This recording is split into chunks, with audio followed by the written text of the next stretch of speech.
welcome to Film Freaks. I'm your host, Jonathan Moody, and I'm with... Paul Presenza, known as the Moo Cow. Moo. And I'm with...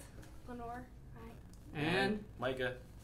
Alright, so we're here to talk about Paul's movie. Yay, we watched the 1939 RKO classic Gunga Din. Woo! Yay, directed by George Stevens and starring Cary Grant, Douglas Fairbanks Jr., Victor McLagan, Joan Fontaine, and Sam Jaffe. And it's just a fabulous, fabulous adventure film from 1939, which actually sort of it's bad luck because it happened to come out the exact same year as Wizard of Oz and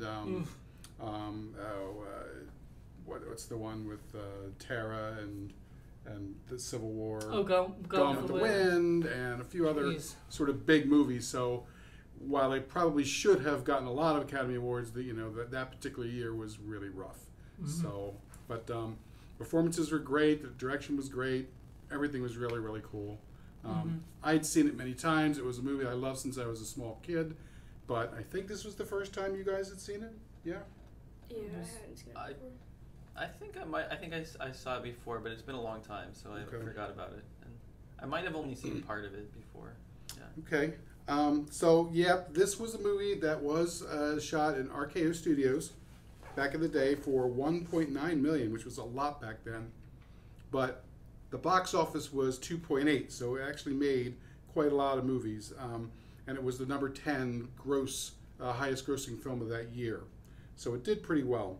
And actually, this movie was selected for the National Film Registry for preservation because it's considered an extremely important film.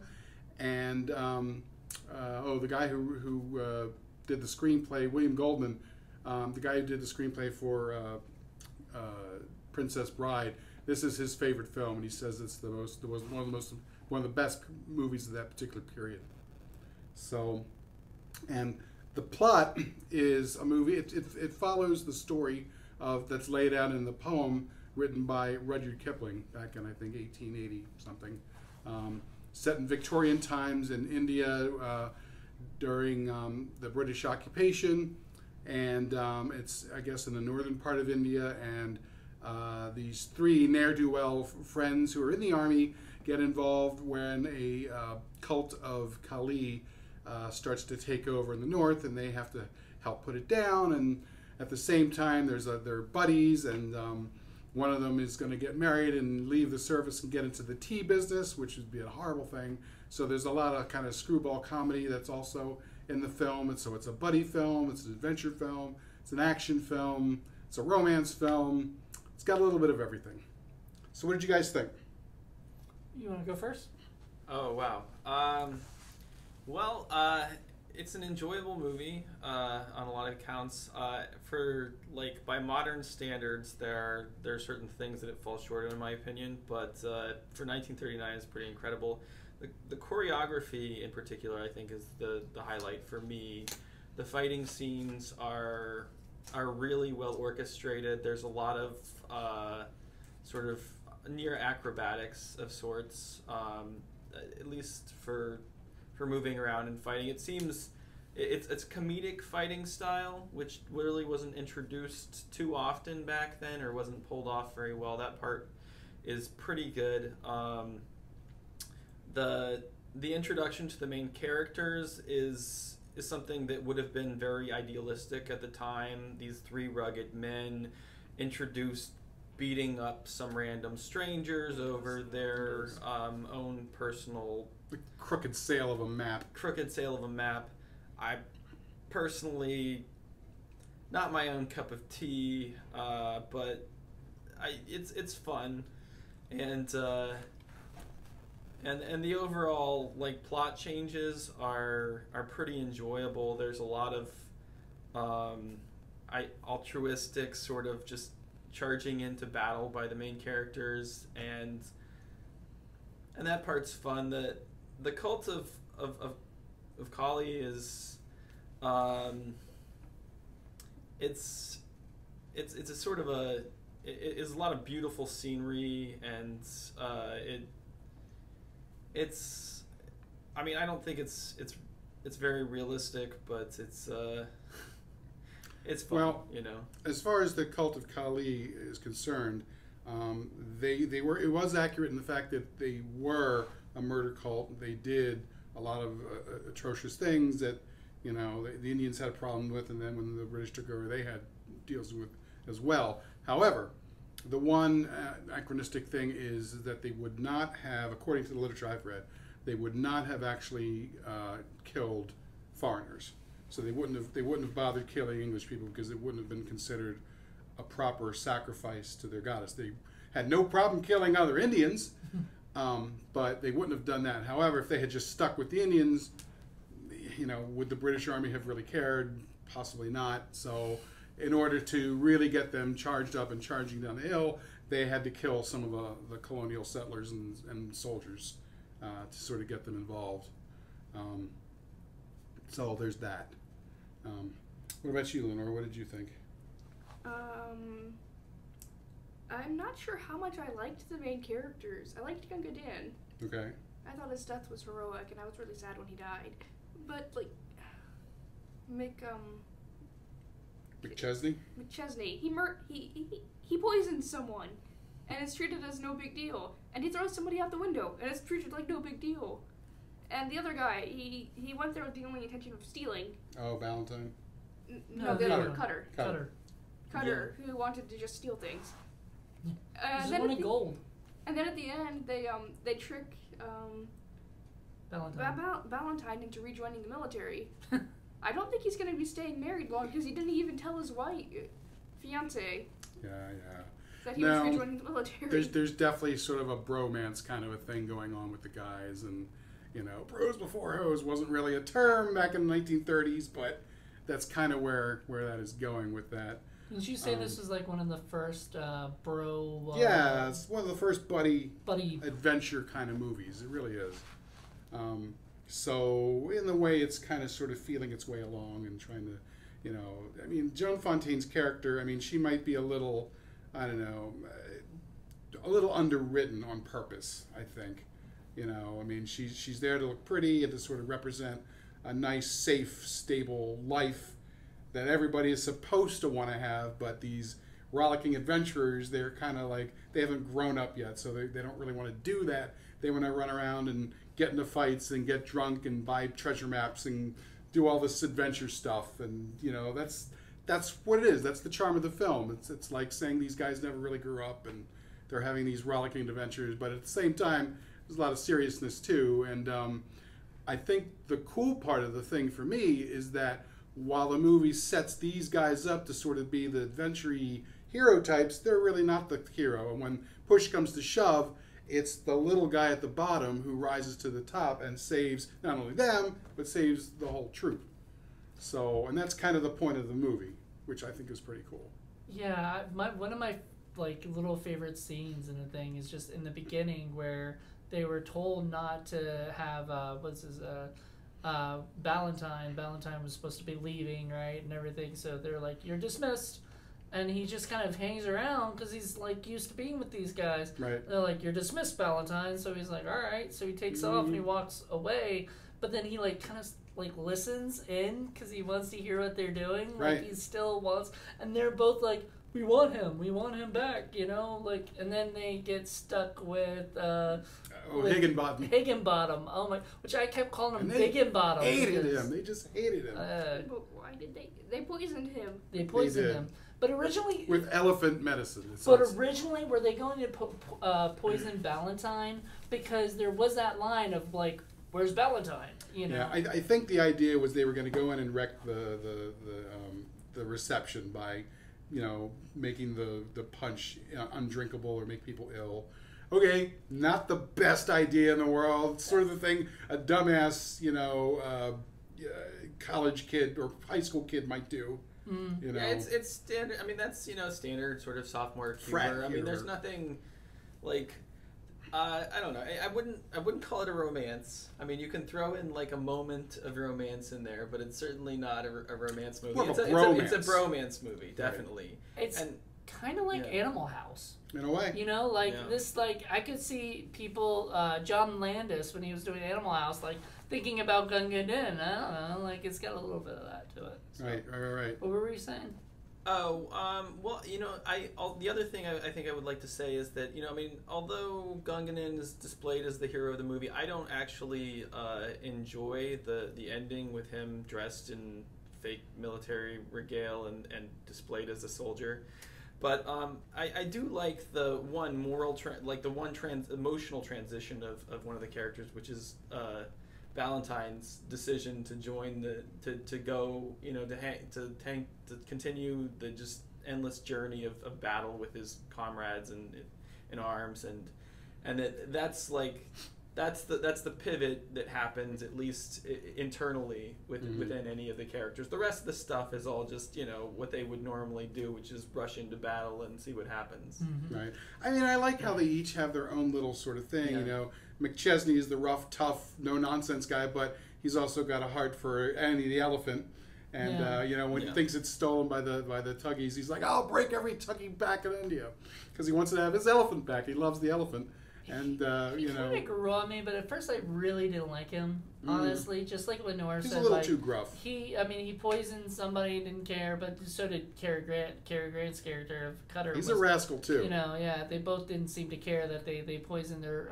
Ends justify the means is definitely a credo for those two. Yeah, but then McChesney threw his buddy, threw Cutter in the frickin' prison, I know he was drunk and everything, but he didn't have to do that. He only did it because he was trying to stop him from going. Right, on another harebrained scheme that got them, in trouble in the very first scene where they had to fight the Scotsman. Yeah. Because they went after a bogus treasure map. Yeah. So, I can understand that, and that's Cary Grant's character's thing, is that he's greedy. So anytime that there's a chance, no matter how ridiculous, for him to get a bunch of money, he'll go for it, even no matter how ridiculous it sounds. Even though, you could see, him staring at the gold or whatever, basically his, freaking mouth is dropping.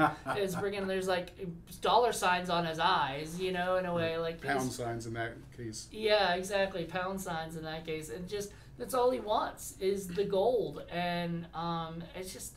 It just made me, I don't know, I always loved Cary Grant, but this is definitely a different, film for him. Right. Something that kind of showed his range as an actor, but, that accent, come on. That accent is awful. Something that's got to be said is that they were all playing British people, and they fell in and out of their accents, which were not good when they were in them. Right. Well, remember, those are the years of what's called the Mid-Atlantic accent. So all the actors were sort of taught to speak and enunciate in that Northern Atlantic dialect, Katharine Hepburn and the strange radio sounding kind of voice. Right, exactly. So they had to ditch that and then do these English accents, or Indian as the case would be, and some of them struggled with it. I think that the Indian accents were at least consistent. The people playing Indian accents pulled them off. At least they held a standard accent of some sort, as well as they could. It's fine. It doesn't have to be up to our standards in that regard. Annie the elephant's character was great. Oh, I love Annie. Yeah. If anything, she should have been featured more. If somehow they could have taken the elephant hostage and had her she was save great. The day at the end. She wasn't just cute elephant. She had personality. Yeah, instead of having Cary Grant fire the shot at the end, if the elephant could have wrapped her trunk around him and then saved the day. Annie could have blown the bugle, dude. Oh yeah, Annie blowing the bugle. That would have been great. Oh my god, the movie could have been called Annie. That's right. That would have been funny. But no, I like that. The accents reminded me of Mary Poppins, Dick Van Dyke's accent. Very, very it just Blinken almost and sounds. Bloomin'. Yeah, and it sounds very fake. Right. But then again, I also wanted to mention about the Indians being American or whatever, or British. I don't know what they were in real life, but the actors being not being with black Oh yeah, they were done in blackface. Yeah. Which was what was done at the time. It's 1939, Right. And, so... And it wasn't like they were doing that to sort of make fun of anyone. Right. They were doing it to try and bring some verisimilitude to it, because in 1939, they simply did not have a lot of Indian actors to choose from. And as we've discussed before, sure, if we were to make this film now, there'd be plenty of people. But for them, they had to do what they had to do. So... But I think the guy who played Gunga Din was just wonderful. Sam Jaffe was fabulous. He should have won an Academy Award. He was. I think they wanted to nominate him, but it just happened at a bad time, for the film, because there were just so many other things getting nominated. His expressions on his face when they were, when like his wide-eyed expression was just so funny. I love that he's not a Mary Sue. comedic. I mean, he has his temper too. Right. And he actually yells at McChesney at one point, which I thought was fun. And then it's interesting because when Cutter and him go to the temple, and Cutter's jumping up and down, he's like, he can't believe there's all this gold, and he's going to spend all this money and get all this stuff, and Gunga Din's like, oh, I'd be happy with my bugle. That's all I really want. And he got to use it. Mm-hmm. That's what all he cared about. He was almost wanted to blow it at that one point. And, and Cutter told him no and everything, which I guess was a good thing because it would have... So you made a comment during the film that I thought was interesting. You said there was a lot more humor in it than you expected. Yes. So were you expecting it more to be sort of a straight-up military film? Probably, yeah. I mean, because, just the name Gunga Din, I didn't know what that necessarily meant, you know what I mean? Like, I didn't know... I knew it was somewhat of a war movie kind of thing. Well, there's none in the poem, I can tell you that much. There's no comedy in the poem? Yeah.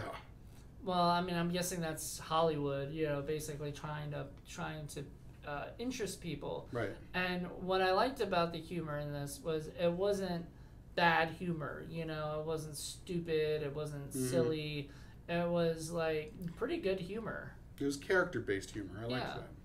Definitely. I enjoyed the humor. I laughed a lot, which I was not expecting, because I didn't know what to expect. And I never know what to expect with you, but I always know that you know good movies when you pick good movies.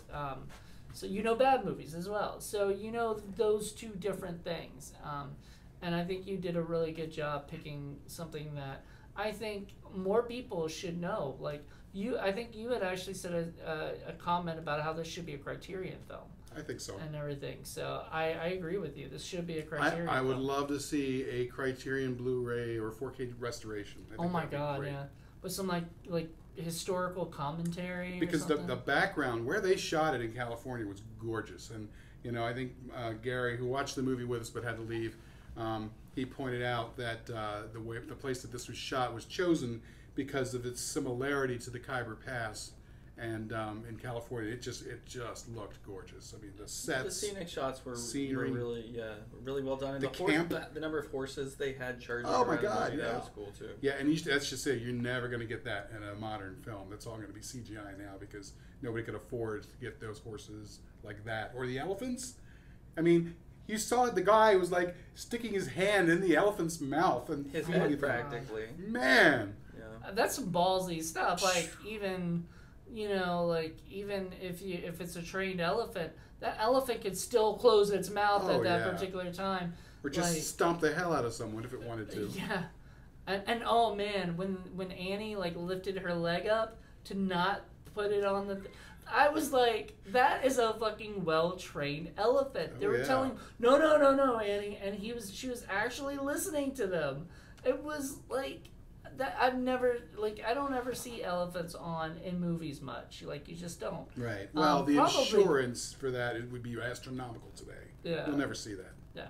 But, it's wonderful to see that in the film. There's 6 elephants that were in the movie or something that you see, and Annie she just stole the show. Favorite one. Yeah, she really does. It's pretty adorable, and I love how, he wants her to help break out of the prison with just remove the bars. Well, she does a little bit more than just remove the bars. She just knocks the whole damn thing down. Yeah, that scene was fun. There were a lot of fun scenes like that where something was more than expected, like the elephant not just ripping the bars down but knocking the whole building over. Which pissed McChesney off so bad. He was angry about that. Yeah, the elephant was the best character, I think. Yeah. So yeah, well, the other question I had, and I think I may have asked this, but may have asked it the wrong way when we were watching the movie, but like, what was they had the horse, was it tranquilizer or something? Oh, you mean her medicine? Yeah, Some- what's her medicine? Some kind of Indian. It said elephant elixir, Elixir. and then the one Indian guy said that it was an old Indian remedy.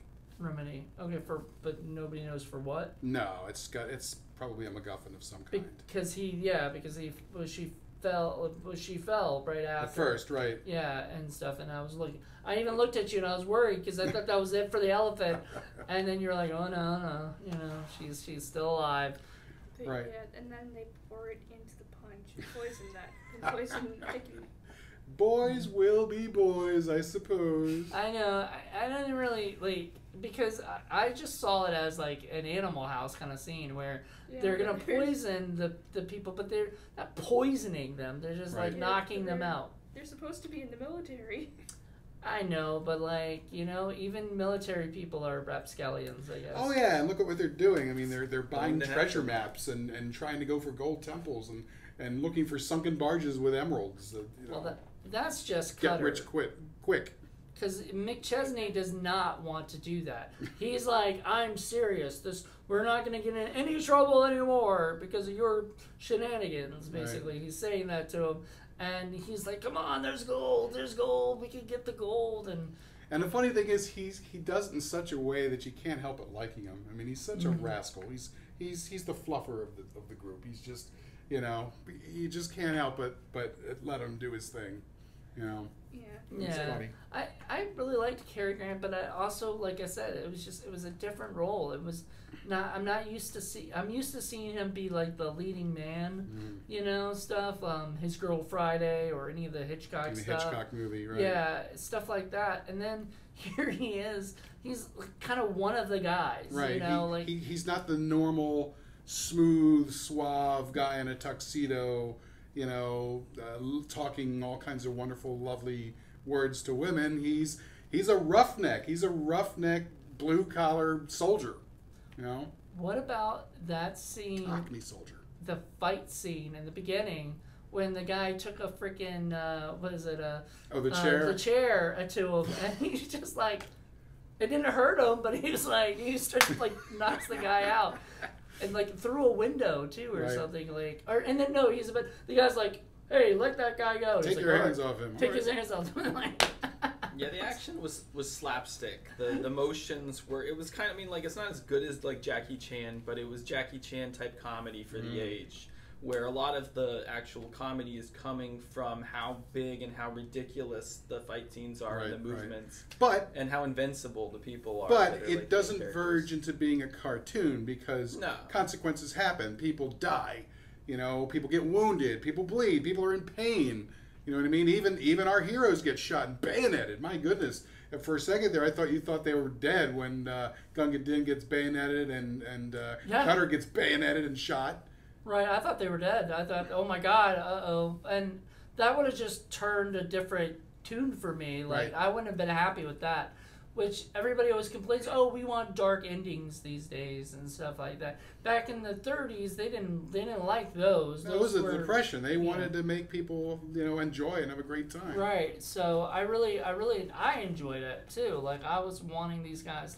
I was sad about Gunga, but at the end of the movie, I thought that was the best way for him to go. Is he was a soldier at that particular moment, and I felt like that was his way to go out. Just a little explanation with regards to Gunga Din.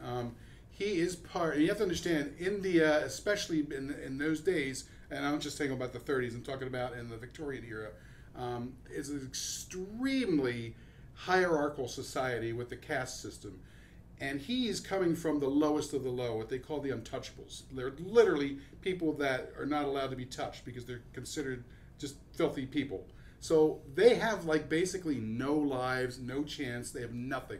All they can do is beg on the streets. So he is somebody who has joined up. He can't join as a regular soldier because he's not allowed to, but he becomes what they call a beastie, which is somebody who's going to carry water or carry stuff for them and maybe a lavi, basically. Didn't they call him a slave?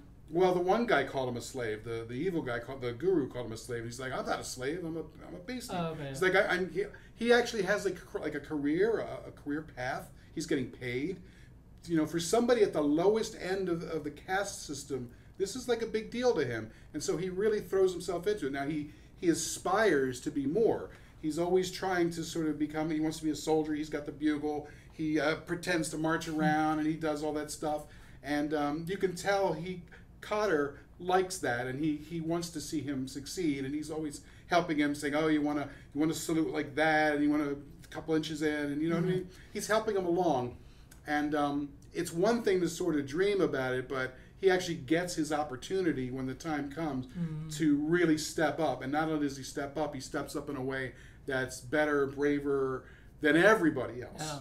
You know, so I know that there are those who look at that and think it's an anti-Indian or a racist film, but on balance, I mean, you look at a lot of the other Indians who are assisting the British. I mean, they're very brave. You know, they're very disciplined. The Sikhs with their turbans and beards and lances, they're the ones who really clean up at the end. You know, after the British start the fight, they come in and clean up. They're really cool. I mean, none of the other soldiers are looked like ridiculous in any kind of way. They're all very professional. It's just that the murderous band of Tuggies are and even they don't really look comical so much as just evil. Yeah. You know, and even the guru himself, he was probably an extremely smart, brilliant person. Just happened to be, a little power hungry and nuts, as it is. Yeah, he was the only one that was portrayed as being demented.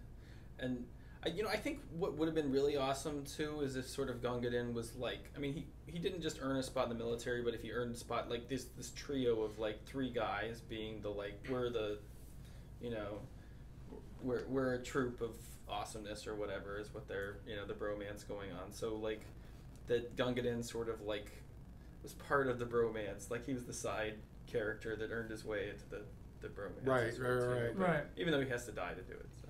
Yeah, as you do. It's kind of a shame, but it's I don't know. I really kind of liked it. It's like he's the one that shows them how to be a proper soldier and a better person. And you look at McChesney's face at the end when the guy says he's reading the lines from the Rudyard Kipling poem. And he says, "Even though I belted you and beat you and called you terrible names and everything," and he's like, "Oh, that was me," you know. Yeah. He knows he fucked up, you know. Right. Okay, so the one thing I didn't like is, like, okay, so if you're gonna bring in the poem and everything, I feel like Rudyard Kipling should have been there the whole time, because really he's just like hearing recollections, but in real life he was actually there. He saw a lot of these things, and that's why he wrote the poem. So it would have been it'd be great if he were like the fifth wheel, or whatever. As a war correspondent back then, he would have wandered all over the place and would have gone from station to station. So he probably couldn't have been stationed there long the whole term, time. Yeah. Right? Okay. But obviously he was familiar enough with the colonel that he was able to sort of get himself invited along, and he goes out for when they do their reconnoiters, when they do maneuvers, and so he probably had a circuit that he went all around different cities in part of the north and said, well, I went here and I'm going to go here and I'll be back in a couple months. So he was probably familiar to all of them. Yeah. At least enough to write the poem, certainly. When did was he alive during this time when they were making the movie? Rudyard Kipling? Yeah. I don't think so. Okay, I was going to say, because I would love to have heard what he thought of this actual movie and everything like that, of the portrayal, but I don't. Yeah, I assume. I want to say I think he died in something like right around World War I or just after. I don't think he made it as far into the 30s. And so he made it. All right. Well, he didn't make it. But I'm not sure. I'd have to go and look that up. But as far as the battle scenes, they are all pretty exciting. Mm-hmm. Yeah. No problems with the battle. Both the mountain scene at the end.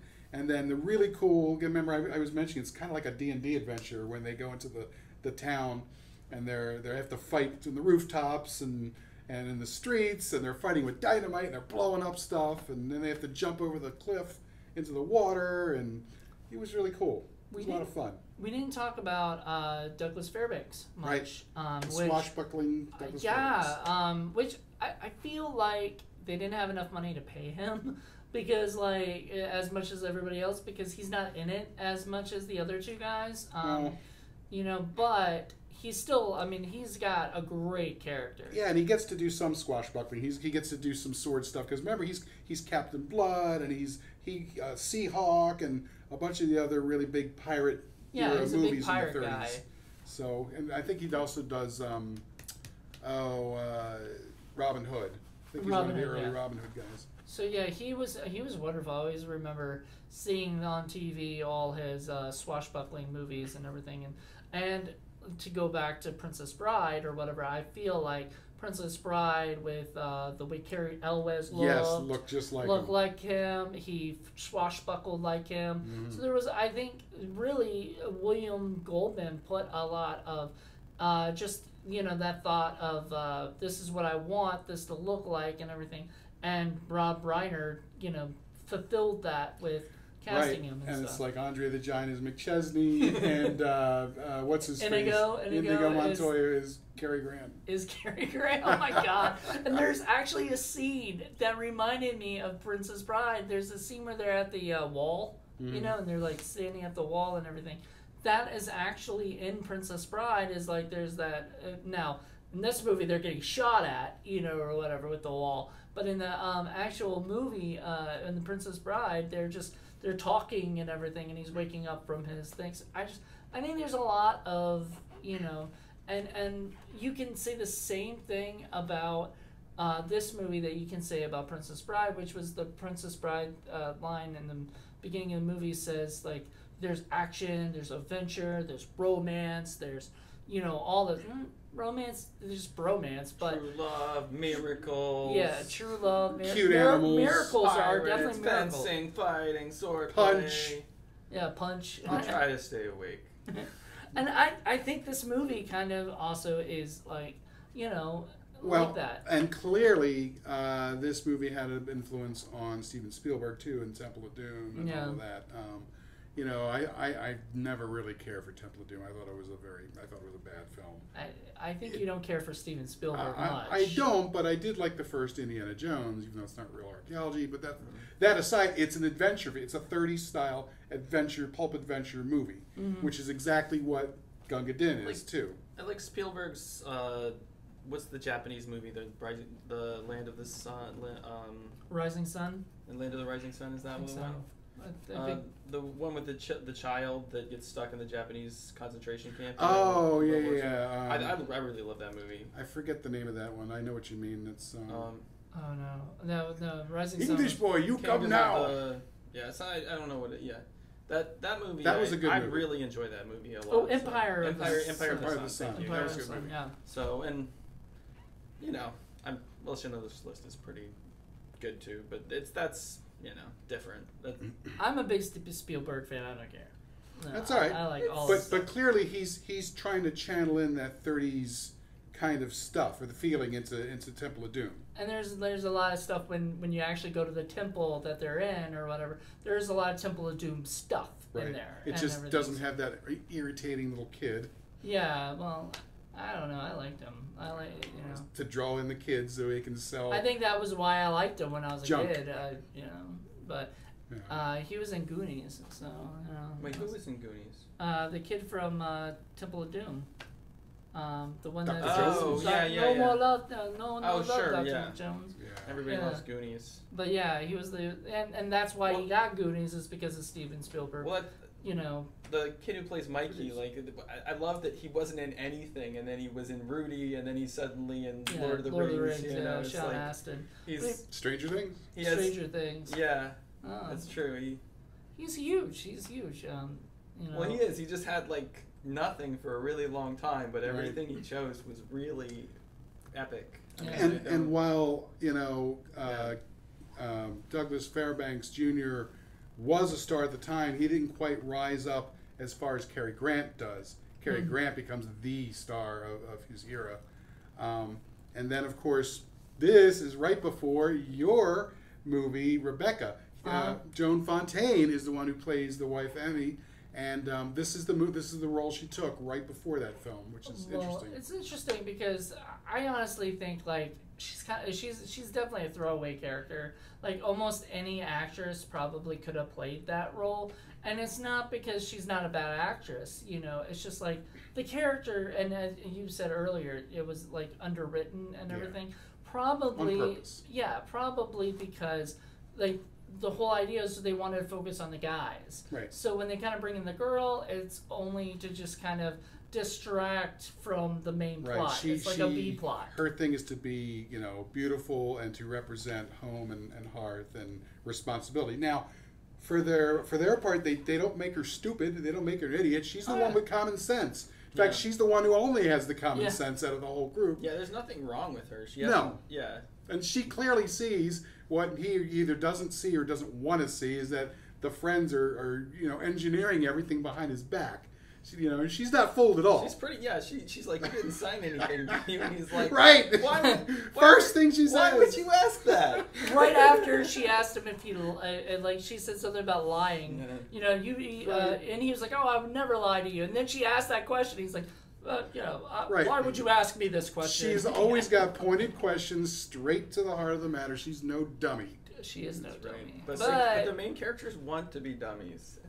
They enjoy exactly. That. They are happy doing what they're doing. Now, this is the thing. This is the era of swashbuckling adventure as war. Things change after World War II, when millions of people died during war, and the horrors become a lot more obvious. And of course, as time goes on, you get into the 60s, and people see war every night on the TV with Vietnam. That ushers in a whole new view of warfare, and the idea of war being rollicking fun, that doesn't play. You can't do that. No, you're right. I mean, World War I really affected Europe a lot more than America. I mean, so even 20 years later, after that ended, the Americans wouldn't be remembering that. None of them really fought as soldiers in World War I. They didn't go through all the trench warfare. So so they're right. England, Germany, Russia, France, they lost generations of young men. America, they lost 30,000 people, 30,000 soldiers, but towards the end. But it wasn't World War II kind of. I mean, World War II just took that and went, okay, hold my beer, I'll show you death. Sure. So Russians lost 20 million? Oh my God! People. So you're not going to see that kind of thing happen. Now you might do it in kind of a dark, twisted way, like Quentin Tarantino might do. Like Inglourious Basterds kind of thing. Precisely. But otherwise, the day of war being rollicking fun adventure is long gone. You're not going to see that again. Well, right, and I'm kind of glad about that. That's just that's like, the whole idea is it's not supposed to be like war is hell. And that's what most, Saving Private Ryan, to go back to Spielberg, or any war movies, they try not to show it as this fun adventure, or whatever, because it's not. Because if you show that, you're kind of you're lying to the audience in a way. Now, back in the 30s and everything, it might have been more, people could have that little bit of and that's kind of the thing. I think part of the reason World War I, World War II, a lot of people joined up because it appeared that it might be sort of rollicking fun adventure. Right. War will make a man of you. No, it'll make a corpse of you. However, a lot of people still. I mean, I guess in today's world of technology and everything, people can go into the army very easily. There's no real draft or anything anymore. But if there was another one, maybe they would make another movie like this that would kind of entice people to want to go into the army. I'm sorry, I have to point out, but there is a sandburr right there for those of us who have bare feet. So. I'm waiting to stab. We've got sandburrs. That's right. We were shooting on the beach earlier. Oh, here's the good time to plug what you were shooting for. Oh yeah. Well, yeah. Or maybe or not. Well, but before we do, I do want to ask Lenore a question though. Clearly, this is a movie that's going to tends to appeal more towards guys. It's the whole plot and everything there. I think is more. I think they make the attempt though. I mean, because clearly they wanted money from everybody to show up there. So I mean, there is some costuming in there. There is some humor in there. did it sort of interest you at all? Or did it repel you? Did it push you away? Did you not care? It's not a bad movie, especially not by the standards at the time. But all I can think of in the end is Valentine's not staying married very long.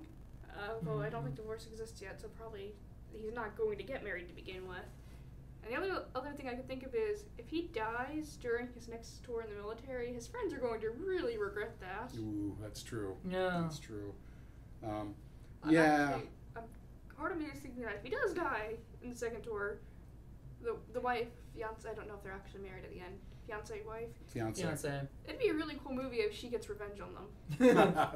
That would have been a cool scene. Right, There we so go. That's the sequel. there That's you her go. revenge. There you go. 25 years later, and they're old men, and he died in battle, and she comes back to poison them or something. With Yeah. elephant medicine. Writing Elephant Annie. medicine. A sequel that never Annie happened. the Avenger. Annie, oh. Yeah, what's the name of the Valentine's love in that movie? What's her name? Oh. Character? Yeah, what was her name? What was Oh. Joe Fontaine's name? Emmy. Emmy. There we go. Yeah, We call it Emmy and Annie. Emmy You're and like- Annie.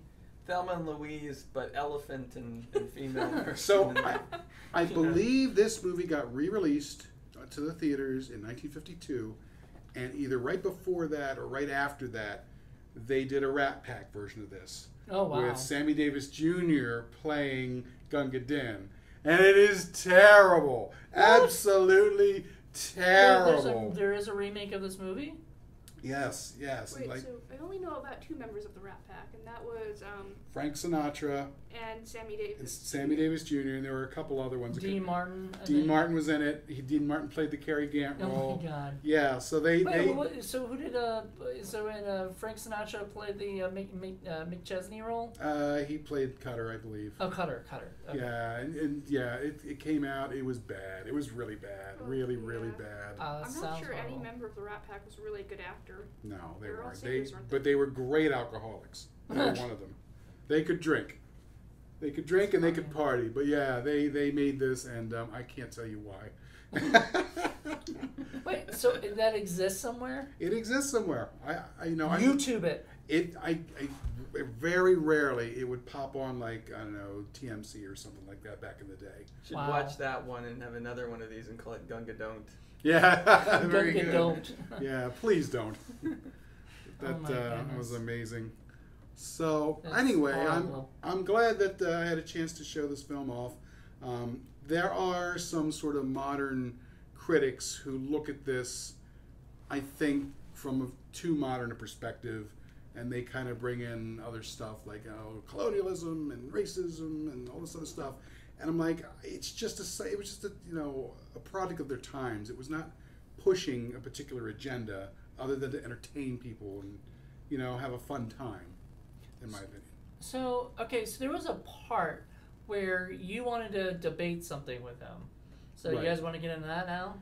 I think it was the racist I mean, stuff. like, it's fine. Like, the standards of the time, like 1939 standards for what was acceptable are considered racist by standards today. Like, I don't need to justify whether or not the movie holds up to moral codes in order to decide whether or not it has value. I think that it does. It's an interesting movie. Sure. And there's no need to dive down the Especially the political. When you compare role it in that to sense. the other It's fine. 1939 movie that did win a bunch of awards, which is Gone with the Wind, which is extremely racist, a whole lot more racist than this movie was.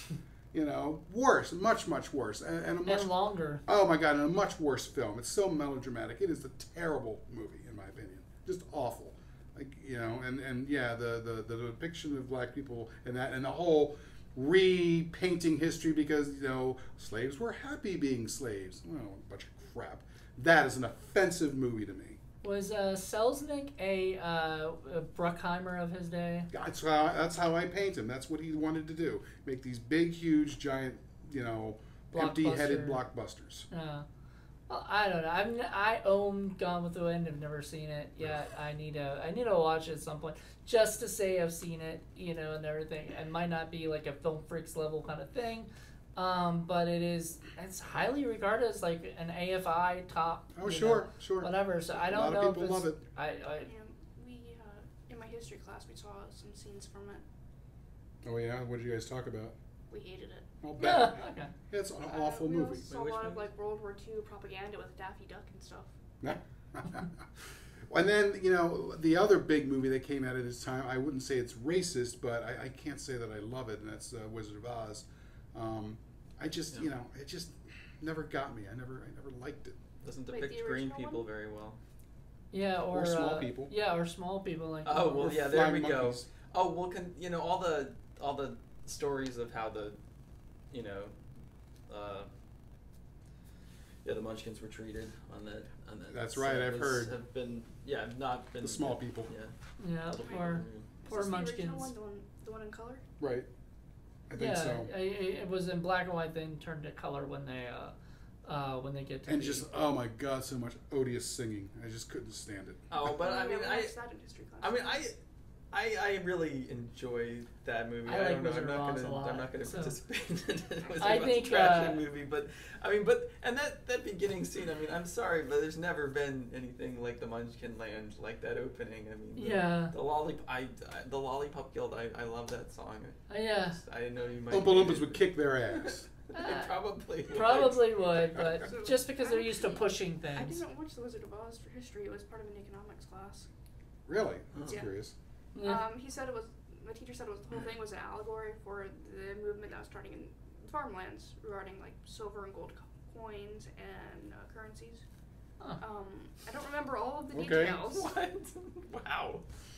Okay, I guess that works. I preferred Return to Oz, which Oh was my a gosh. much darker film with Where the they're chick all- from the craft. Where the bad guys are wearing rollerblades the Yes, whole movie. yes.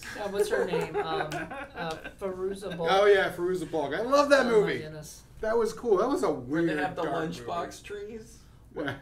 Wait, wasn't there like a black Wizard of Oz? Like, Oh, yeah. Oh, with- The Wiz. The Wiz. Wiz. I have Oh, not God. seen it. you know, I mean, I've Yeah, not with, seen it either. Michael Jackson and Donna Summer. Oh, really? Was Michael Jackson? Yeah, Now Michael I want to Jackson, see yeah. it. Now I Oh, want to see it God. because I want to hear Michael. He didn't play like Oz, did he? Or did he play like? No, Or was he the one of Scarecrow? I don't remember.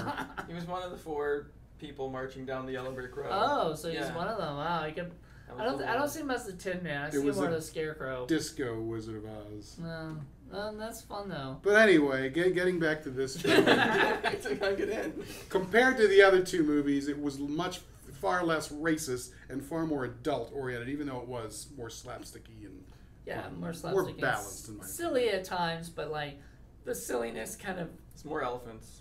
definitely more elephants. and Better help. animals. The silliness helped out the movie. I think if it didn't have that like comedy, as I was saying, like I think I would have not enjoyed the movie if it were like too serious, you know. So the fact that, and see, here's the thing, like, because I'm just getting back into like watching older movies and everything, and learning about older films. Especially since I'm going to Hollywood, I think it'd be a great idea to like know about the silver age of filmmaking and everything. And so my thing about it is a lot of times I didn't think like humor back then would translate to now. You know, like we wouldn't laugh at the same stuff that we laughed at back in the 1930s, but we could, like, it's timely kind of comedy. Well, this did get 1 nomination for an Academy Award, and it was for cinematography, and that was Joseph August. There are some really, really great shots in this film, and not just the scenic ones. There are a couple of really, really fabulous close-ups of faces in this film. Gunga Din's face, the Guru's face, Cary Grant's face. There's some really, really great close-ups on that. And then there's some really, really good stuff where there's things happening in the foreground and there's stuff happening in the background, and you can see everything. So he used what I love, which is an extreme depth of focus, so that you can see everything in front of you, but you're also seeing everything in the background. Like he's going through the town, and you can see this little soldier up on top, and all of a sudden he gets garroted from behind. Oh yeah, oh my God, that was great. It was really, really cool, and your eye is trained on the soldiers as they're marching through the valley and everything, but you can't help but look at all of the mountains, and you can see the detail and the snow on the peaks and all the trees and everything. It just looked gorgeous. It really, really did. Yeah, I kind of wish he had won that, but at least he got the nomination. So that was the only nomination for the Academy Awards. Yeah. You're saying how many nominations are there per year? Do you know, like Well, 5 or 6? it's different back then. They didn't have nearly as many Oh, okay. than they do now. Now they keep Now putting they're more like, and hey, more. let's just keep putting them on. You know, if we're nominated, you know, it's funny. But like back then, wow, I didn't know that. So yeah, so probably one of those, you know, those Gone with the Wind and Wizard of Oz. Right. And I mean, having seen this film, I'd have to see it more than once to kind of Sure. choose it as, but like it does hold up high to, like, I love Wizard of Oz so much that, like, that's a movie I could, you know, I used to watch all the time. This movie I could probably watch all the time, Right.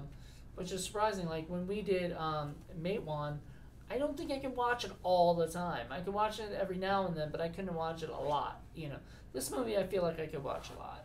You It know? definitely deserves a second watching. There are things you would pick up and enjoy about it. It's not one of these movies where you've watched it once and then it's enough or something. Right. Because, yeah. Sorry, what were you saying? I think the difference is that Matewan didn't have a whole lot of humor.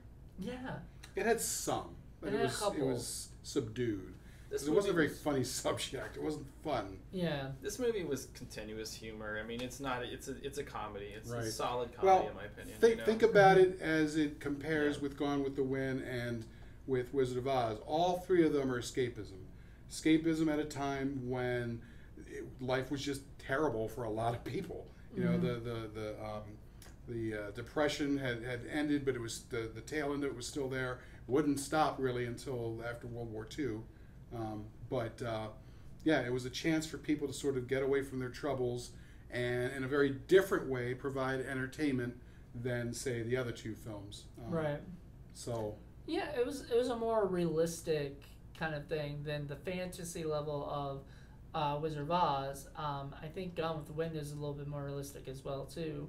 So there was that, but that's also, like, I have this theory in my head that if you make like a 4-hour long movie, you're gonna get an Academy Award. You know, like the nomination, just because they spent so much time, money, and everything in it. I could show you some movies that there's were some long, movies that are really that long. are really bad, that never won Yeah. anything. Okay, well, Some movie I mean, Skyscraper by what's the artist with the white hair that did all had the factory and did all this stuff. Anyway, I think I know that one. I don't know that one either.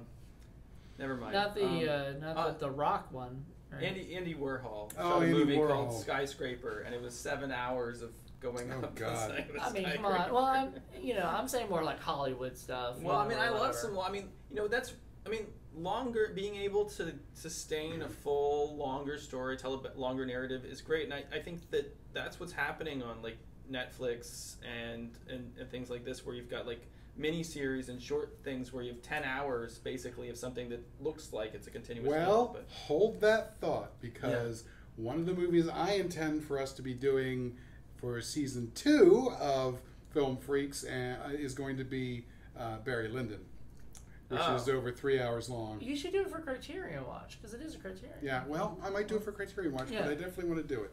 Yeah, Barry Lyndon is great because it's so unique in that genre of what was like, you know, you get this genre that's you almost always like Pride and Prejudice and these romantic movies, and they're all about boy meets girl, and they just figure out all these head games with each other, and then they all end up happily ever after. And Barry Lyndon is just this brutal like story of this guy that lives selfishly and suffers for it, and I love it. And best of all is Yeah. the plot is really incidental. The movie is really more about Stanley Kubrick wanting to make a film that is exactly like an expressionist painting of the time, which is why he lights it with natural candlelight, and why he does things in certain ways to sort of emulate the painters of the period. It's amazing. Nobody does that. Nobody. Just wait till I do my Criterion Watch of Heaven's Gate next year. Nice. Yes, another long movie that don't think went up for any Academy No, it got Awards. panned. It got panned pretty badly. But, yeah, I'm excited to talk about that because it is one of those movies that's actually really good. But Michael Cimino lit it like every shot was meticulous to exactly what his vision was. And so if you want to like watch a movie where the guy actually got every single frame the way he wanted it, that's the movie to watch, or whatever. And that's that. I don't know So if you've ever seen there'll Heaven's be Gate. lots of good stuff coming up for season 2, both Criterion Watch and Film Freaks. So Yeah, hopefully you guys will come check us out. We got so much stuff going on. So I guess this is the last episode of Film Freaks of For the this season. So we will be back next year. We've got, so as I think I've stated in other things, I'm not sure if it was in this one or not in the last episode, but just so you guys know, I'm going to be leaving to go to LA in January. And Paul's going to stay here in the studio, and he's going to be doing stuff with other people. And I'm going to be doing stuff with other people.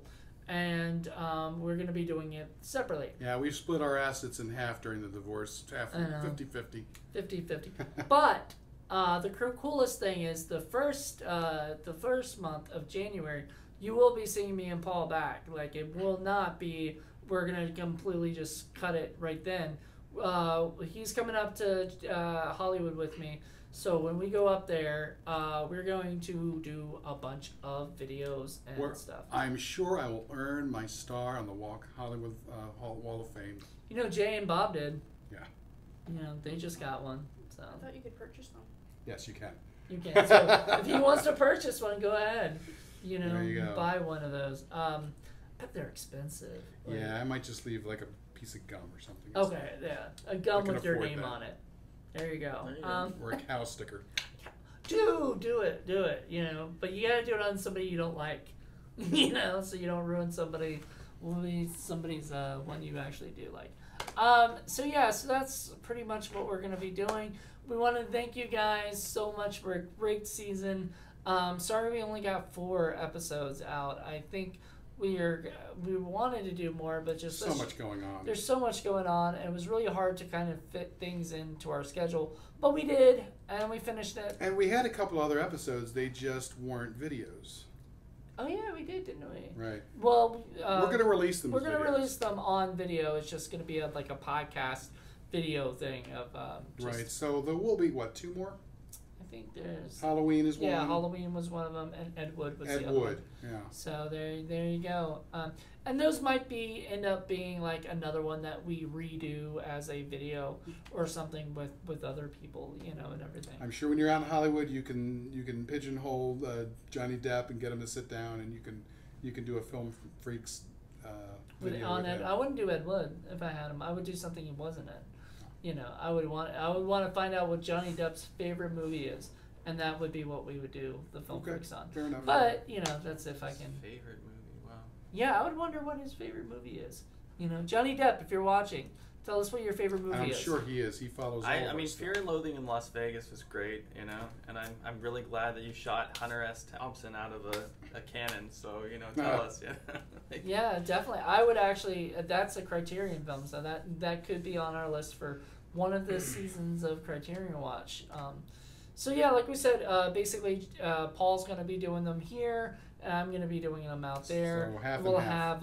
We'll have guests. It may not be 4 people or something. May just be 2 or 3.